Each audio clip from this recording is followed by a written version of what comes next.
Greetings to everybody from Yashendra. Vande Purushottamam. We salute the most perfect being, the supreme being. This is the meaning of Vande Purushottamam.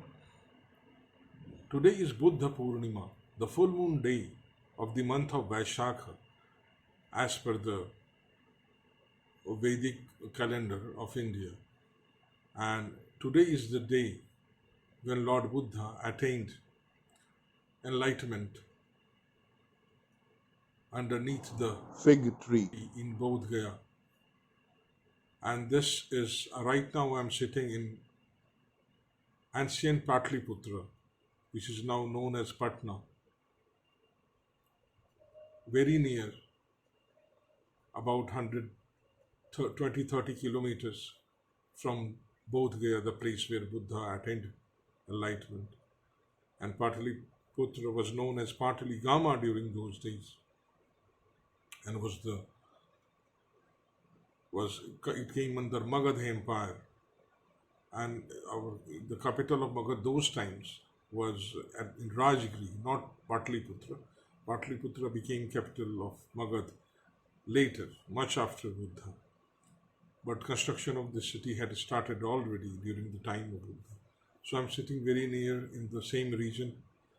I consider myself blessed, and being such an auspicious day, I am making this video to talk about a few very important points related to the teachings and ideology of Buddha. Buddha was born, his advent took place about 500 years before the birth of Christ. It's about 2500 years ago. Since then, many versions of Buddhism have spread all over the world.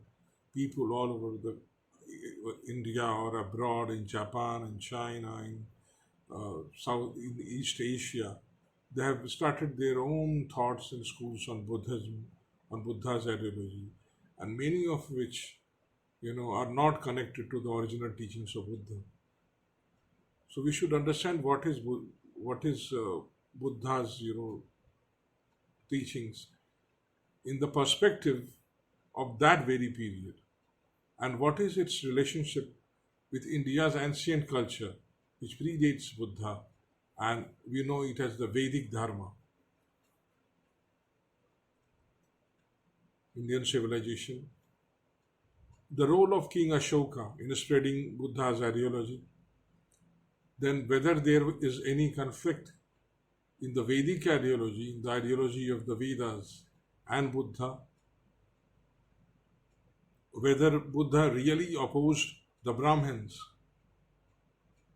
the class which is supposed to be devoted totally to the learning and exploration of knowledge, science, and guiding people, helping people, because they are supposed to be the repositories of knowledge, wisdom, and whether the modern notions of Buddhism are true, how much they are true to the original Buddha's teachings. Now, first of all, let me begin with that Buddha never established any Buddhism. He never created any creed, any ism, or anything like that. What he did, see, first of all, we have to understand the Indian civilization right from the beginning. There was and there is no concept of religion in India. You'll be surprised to hear this. But religion, as it is understood, is not a part of Indian ethos or thought process. There was nothing like communalism in India. There are different, ideologies, philosophies, and thought processes as people have, but there was no such conflicts like as we find in today's day between different religions. Such different religions, these thought process was not there. Neither was there any notion of Hinduism. Hindu word is a very new word. I mean, my international friends, many of you might be surprised to hear this, but Hinduism is a very new term given by, perhaps most probably by the Persians, the Greeks, who could not pronounce the name river Sindhu and called it Indus. Or in Persian language, S is pronounced as H. Instead of Sindhu, they called it Hindu. And the same Sindhu river became Hindu and then Indus. So India also derives its name from the river Indus, which original name is Sindhu. It's a geographical name. In the Indian spiritual literature, ancient times, Vedic times, Buddha's times, or before Buddha's times, or in the Indian epics, Ramayana, Mahabharata, or there's any number of books, we don't find the mention of Hindu word or Hinduism. There is nothing like it. As per the Indian spiritual literature, we use the term dharma. And most of the people in the world, they translate dharma into religion, which is not exactly true. It is related, but not exactly true. Because dharma, the word, means, it comes from root dri of Sanskrit, which means that which upholds existence, that which upholds life and growth. Whatever is there in the world which supports existence, which let us live, and let us grow. It enables our growth, our progress. It enables my progress, my life and growth, as well as yours, my environment, and the world, everybody. And the way we can live in peace and harmony. These are laws of nature, and we must obey. So, understanding of the laws of nature, that process, what we understand is dharma. That is called nature's dharma. We can call it created by God or nature, but this dharma is inherent in nature. This is not created by man. Now, in ancient Indian times, the seers, the scientists, whom we call the rishis, the sages. Now, sages do not mean priests who just do, worship and indulge in rituals. They were scientists, explorers, philosophers. They used to explore life, and what they discovered, they expressed it in the language of the people, and that is known, earliest record that is in Indian civilization is known as the Vedas. Veda means to know. It comes from vid dhatu, vid, the root of Sanskrit, which means to know. The knowledge of how this nature survives, lives, it grows, expands the entire universe, the cosmos, how everything operates, entire dynamics of nature, that is known as dharma. There is no creed or culture, no creed, no ism, no community called, dharma. Dharma is universal. It is eternal. Dharma came into existence before this solar system came into existence. Nature came into existence. Because the fundamental laws of nature were there before nature. So those fundamental laws of nature, which gave birth to this cosmos, this entire material universe, is called dharma. And that dharma, one of the earliest records of dharma by the seers, the sages, who explored the nature's dynamics, is called the Vedas. They were not written by human beings just to form any religion or any ism or any community. No, it's just expressed. They expressed how nature works, different aspects of nature, the entire material universe. And Buddha, and what happens, this civilization is very old, thousands and thousands of years old. We don't know how old it is, The Indus Valley civilization itself is 5,000 years old. The Dwarka has been dated 7,000, 8,000. So many discoveries. That's a different topic altogether. But since eternity, Vedas were right in the beginning. But after that, every civilization will have people, philosophers, great people with great wisdom. They will express the same knowledge in their own language, on their terms, in their own experience, the way they experience. Right now we are talking in English. There are so many other languages. There was Sanskrit, there was Pali, there were so many, there was Tamil, then so many other languages came. So people express it differently. And what we say, the ancient scriptures of this Dharma, the Vedic Dharma, which is eternal, which is universal, it's not confined to India. It's not supposed to be confined to any country, any creed. It's universal for all human beings. And all the knowledge, how electricity is formed, how the robotics and everything, all knowledge of the world is knowledge we have derived from nature. It's part of the dharma. So it doesn't divide people. It's talk about the science of life. The science of life is dharma. And so many scientists are born in due course of time. Different scholars, philosophers, they express, they interpret, and express it differently. So the Upanishads, one of the sacred literature of ancient India, says the truth is one, but the wise express it in different words, differently. Truth is one, but people, scholars and philosophers and great thinkers of the world may express it differently. It doesn't mean that truth becomes two.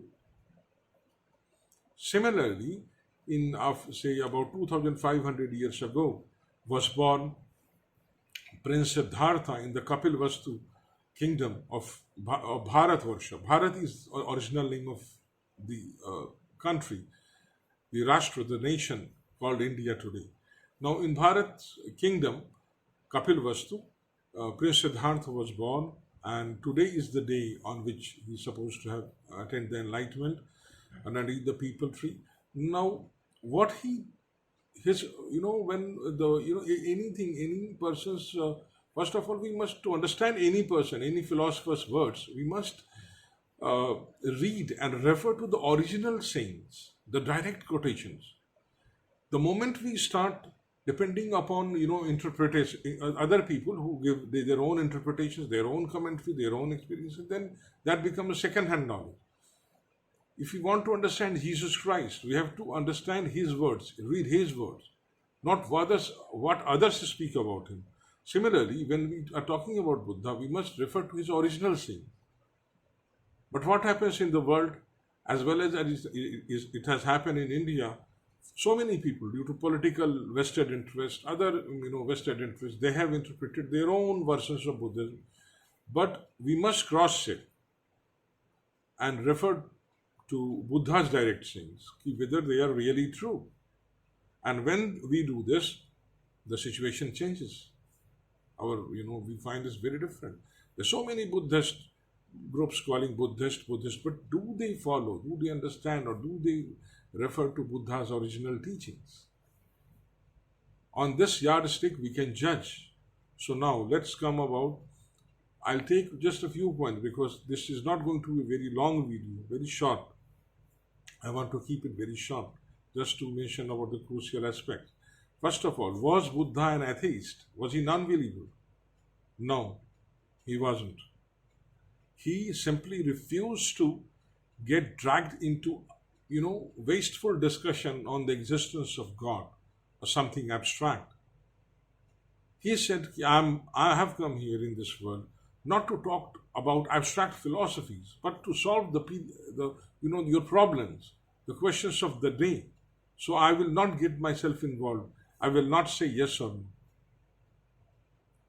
He refused. But there are places where he is acknowledged. For example, I'm quoting from one of the most authentic Buddhist book that is called the Dhammapada. Its translation, The Gospel of Buddha by Paul Carus, is available in India and abroad. Anybody can buy it in Dhammapada. There's a group of Brahmins who go to Buddha and they ask him whether Tathagata is Buddha is referred to. So Tathagata, where Buddha knows Brahma, the Supreme Being, and whether he knows the path, the way to attain that, or to meet Brahma, to realize Brahma, the Supreme Being, the abstract Supreme Being, whom he referred to as God. Buddha said, at that time he was staying in Mansokta village when where this discussion was taking place. So Buddha answered, please tell me one thing. If somebody is born in Mansokta and he has been brought up and born in Mansokta, will he not know about Mansokta? The Brahmin said, yes, of course. If the person has been born in that village, and he will know everything about that village. So Buddha replied. Similarly, he said, Tathagata, he always used to refer himself as Tathagata in third person. So Buddha said, similarly, Buddha, Tathagata, knows the Supreme Being and he has been born into it. And he is the only one who knows the path of union with the Supreme Being, the Brahman. So what Buddha is saying, he has been born, he is Brahma. In Indian Vedic ideology, philosophy, in Indian philosophy, our thought is that God is not somebody who is just sitting different. He himself has manifested everything. He has manifested himself into all that exists. So the knower of Brahma, the knower of Supreme Being, will be Supreme Being himself. Because at that level, the difference between the observer and observed doesn't remain. This is the Indian spiritual concept. So Buddha says the same thing.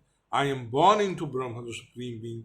I know the way of union to the Supreme Being, and there is none else who know.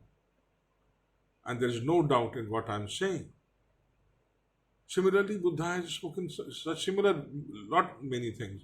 So, to say anybody who says that Buddha was an atheist, he didn't believe in the concept of God, is totally erroneous and totally wrong, because Buddha's direct sayings prove otherwise. The only thing is that he didn't like this discussion. He didn't like to waste time in that, in such futile, esoteric discussions.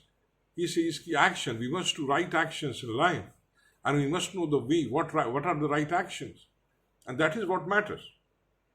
This is what leads to attainment of God, not just sitting and indulging in idle talking or discourses about abstract God.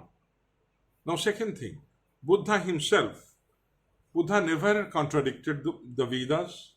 Buddha never opposed the Vedas. He said that I endorse and I preach and I support the original Vedas, which are unadulterated, pure, and the original Vedas, which were revealed by the ancient Vedic seers. He has taken the name of the seers, Angiras, Bharadwaj, and so many of them. The direct saying of Buddha available, that I am not against the original Vedas, I am only against its corrupted version. The people, the priests who are misusing the Vedas, misinterpreting it, or interpolating it for their own vested interest to exploit people, to introduce wrong things. For example, animal sacrifice. Animal sacrifice was never a part of the Vedic civilization. But, just before Buddha, such, wrong things were introduced. A lot of black magic, people had started, indulging in black magic, tantras, wrong type of tantras, for, material gains, to gain money, to gain, support of the king's favors, the kind of black magic and things people indulge in, and giving sacrifice of human beings, of animals, in rituals, Vedic rituals, which were forbidden by the Vedas. But, Buddha interfered here, and Buddha tried to correct it. He corrected, to a very large extent, Buddha corrected these wrong things. And that is why those Brahmins, those priests with vested interests, they got involved. And they started saying and wrongly defaming Buddha, that Buddha is against the Brahmins, against the Vedas, against the Dharma.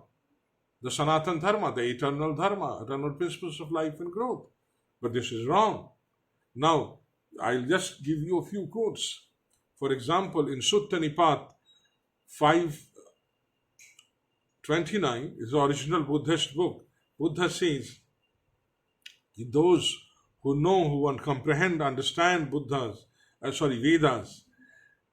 those Brahmins and those shamans, those ascetics, they transcend all types of pain, sufferings, and they become Vitaragas. Vitaragas means those who are beyond all these attachments, material attachment, and they are the real knowers of the Vedas.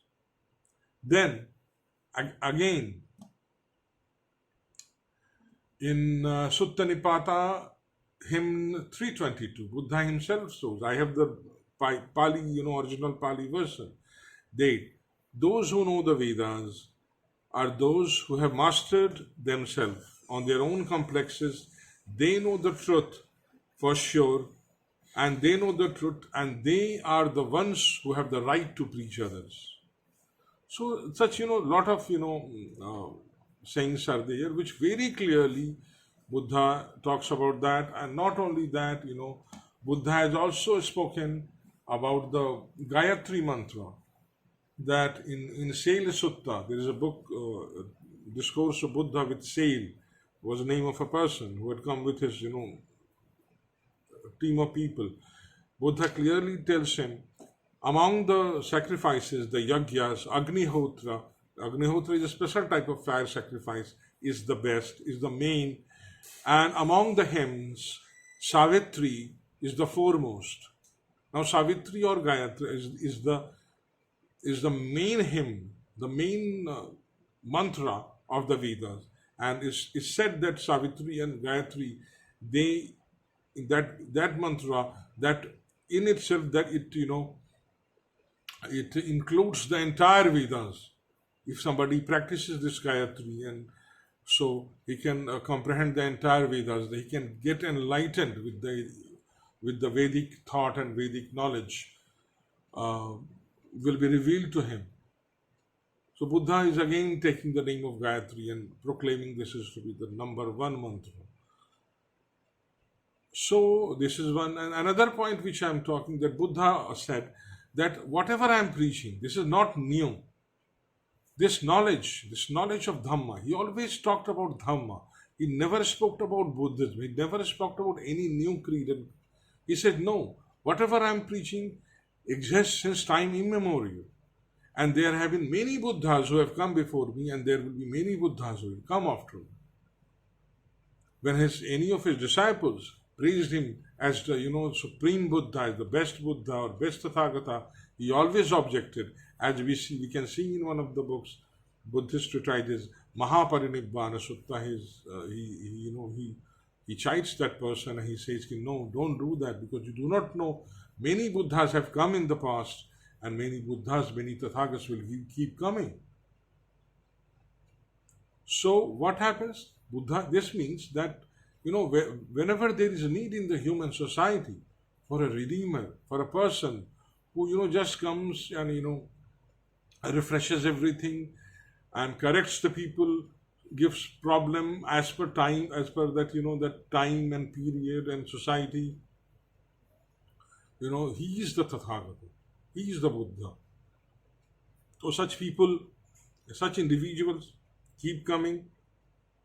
Buddha himself has described his past lives, and in one of the past lives, in the Jataka stories, one of that is Dashrath Jataka, the story of Dashrath.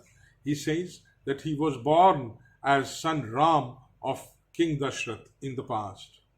Now Sri Ram is one of the advents or the avatars of this Vedic civilization in India, as we know. And Buddha also said, we come to another important point, Buddha also said that my teachings will not survive beyond 500 years. He wanted his teachings to survive for at least 1000 years, but he said, no, the way things have gone wrong, and the people are not understanding the way he wanted to, not following to it strictly. His teachings will survive only for 500 years, and then a new Tathagata, a new Maitreya, a Maitreya will be born.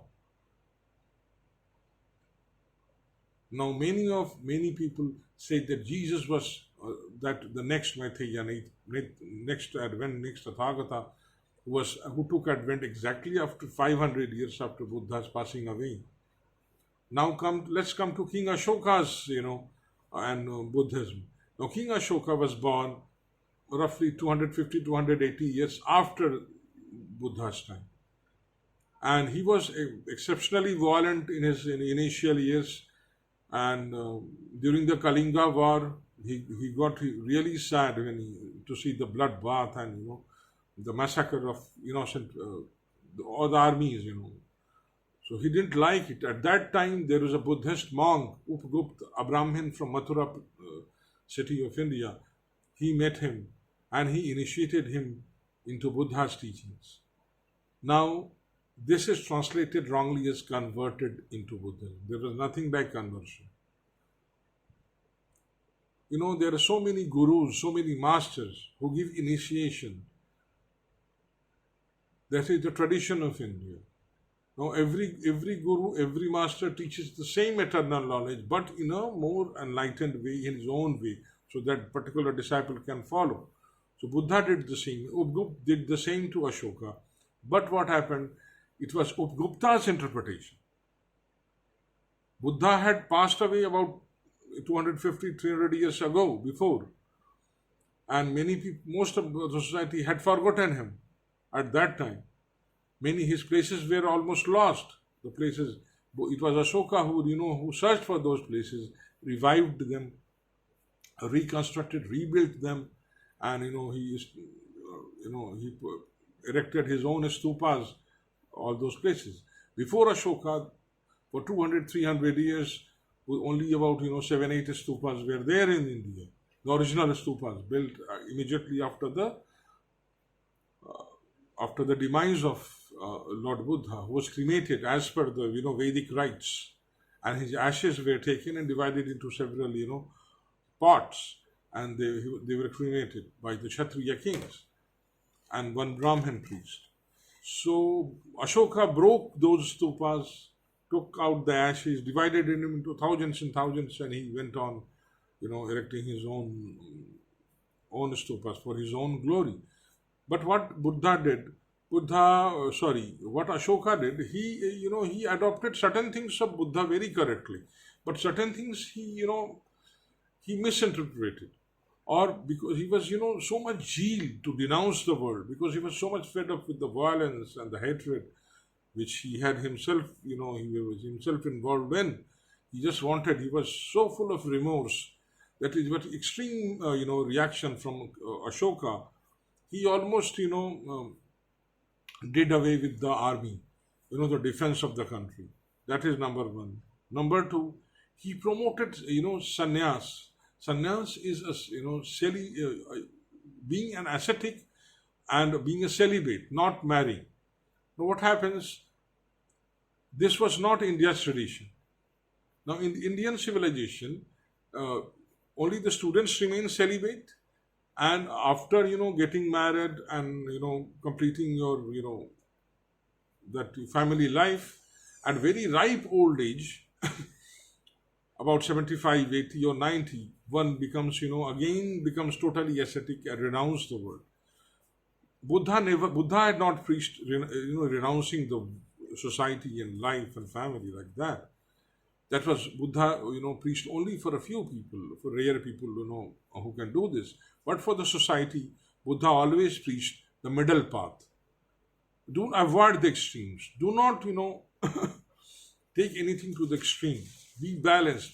Have equilibrium in your life. Live in this world. Solve the problem of the life around you, of your world. Do not, relinquish your responsibilities. And then you can renounce the world or, go into sannyas period. But Ashoka, what he did, Ashoka, promoted this sannyas, this celibacy so much that youth of the country, the best green youth, sannyas became fashion for them, that will remain celibate. they left and they went out of the society in their own world, in the sanghas, in the jungles.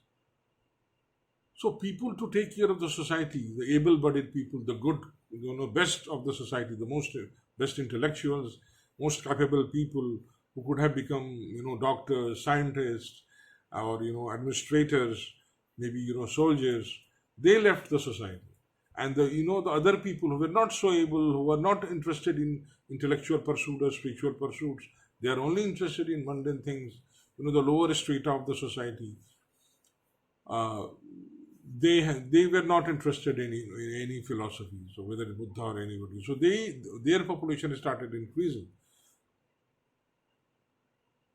So these are the things. So Ashoka's Buddhism and Buddha's real teachings are not the same.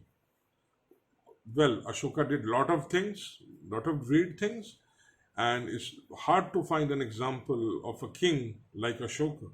Emperor Ashoka is one of the best emperors kings the world has ever had. But there are other things which damaged this country, this great civilization, and it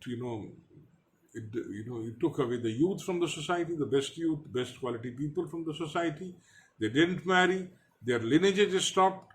Their lineages, their genetic strains were lost completely. So the population of quality people in India got reduced, and the people who were not so lofty intellectuals, not philosophers, not scientists, explorers, their numbers decline. That's why we see a downfall of Indian civilization a few generations after Buddha. There were, very few, periods after Ashoka where India could really, advance to some extent in Gupta period, but, then the damage was already done. So Ashoka's Buddhism is not the real Buddhism. There is nothing, no ism called Buddhism. It's the Dharma, the life science of life, as preached by Buddha, it's teachings of Buddha. So these are few things we must understand, and we also should understand that Buddha was not the last Tathagat, that no Tathagat has come after that. No, many people. If we sincerely explore, if we understand life, if we look around, we'll find there have been many great people. Jesus Christ has been there, Chaitanya Mahaprabhu has been there, Ramakrishna Paramhans has been there, and there are some other individuals also. And we do not realize their importance in their lifetime. That as we all know, it's all the time said that no prophet is ever respected in his own home country and by own people. It takes a lot of time for the society to realize how great they were. So now we miss Buddha. During his times, so many people opposed Buddha. He faced a lot of conflict. He managed to win over the hearts of the many people, the multitudes. And a golden period of India was established during his lifetime itself. The Republic of Vaishali, the first democracy which was established in Vaishali on the northern banks of Ganga across, Pataliputra. It's called Vaishali, first republic. That was established under the direction of Lord Buddha himself. And it followed the Varnashram principles, the birth-based classification of the society. So Buddha always talked about the Dharma, eternal Dharma. He always talked about, the Aryan civilization. I mean, this word has a lot of, negative meanings in the West. I understand that, but in India we do not have those negative meanings associated. It's no discrimination. It's the name of a culture. That's all. In Indian society, it's not it's not, we don't use it or understand it the way the West understands it. So Buddha always talked about all these things, and he was always preached the science of life the best way. In his times he provided the path, the real path, which humanity can follow and prosper. Today also we have to follow Buddha's path only, but we have to understand it in modern ways. the way, the many other the contemporary, seers and the sages who were contemporary, present in this country, in India and in the world, who have followed the path of Buddha, who have understood it, comprehended it, if not fully, then even partly, and through them only we can understand how we can follow the path of Buddha. But we must always note that so many things, so many schools, and so many businesses are running in the name of Buddha, but we must check it and cross-check all those with the original direct sayings of Buddha. Greetings to you all again. We'll discuss on Buddha and several other spiritual aspects later again. We'll keep talking about this is our channel, this Aryakrishti YouTube channel. Please like it, please follow it, please subscribe to it, please press the bell button for the notifications, and you'll be always updated whenever there is any new video uploaded. Please help us spread the light in the world. Greetings again. Vande Purushottamam.